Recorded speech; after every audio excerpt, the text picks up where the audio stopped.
आता विवेक प्राप्त करायचा किंवा अंतःकरणामध्ये वेगळ्या प्रकारे श्रीमंती प्राप्त करायची, तर त्याला श्रवण उत्तम पाहिजे.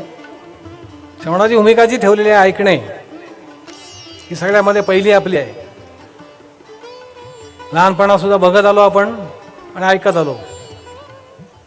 लहान असताना बाकी काहीच केलं नाही, बघणं आणि ऐकणं एवढंच केलं. अगदी लहान असताना 5-6 महिने 8 महिन्यापर्यंत. पण ऐकणं ही भूमिका आपली पहिल्यापासून आहे. बरं, मूल रडत असेल तर काय वाजवलं, भांडं वाजवलं की थांबतं, ते लगेच थांबतं.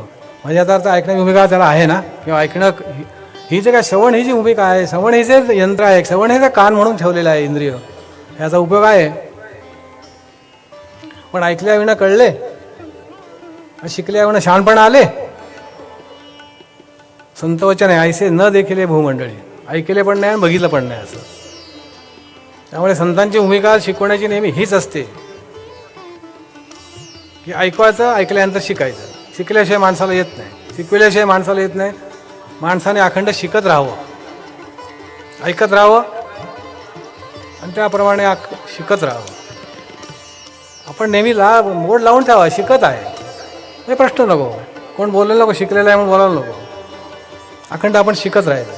आणि ज्याच्या वेळेला प्रत्येक वेळेला घटना येत असतात, ज्याच्या वेळेला ही इंद्रिय आहेत, इंद्रिय वेगळ्या प्रकारची भूमिका दाखवत असतात, वेगळ्या प्रकारचे काही दृश्य दाखवत असतात.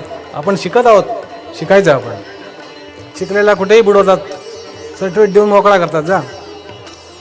त्यामुळे शिकलेल्या बोलू नका, शिकत राहणे, अखंड शिकत राहणे ही भूमिका अंतःकरणात आपल्या असेल तर नक्कीच आपल्याला विवेकाची जाणीव होईल. आणि अंतरंगामधले जे वेगळ्या प्रकारचे रंग आपले येत असतात ते जाऊन अंतरी सुरंग येईल.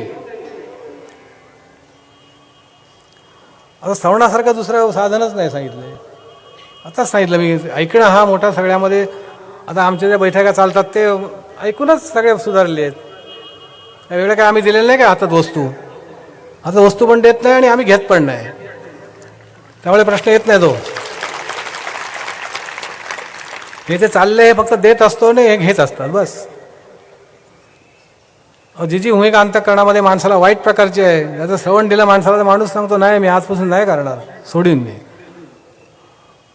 पण त्याला आतमध्ये कळलं पाहिजे, ऐकलं पाहिजे, पहिलं कळलं पाहिजे, मग वळलं पाहिजे.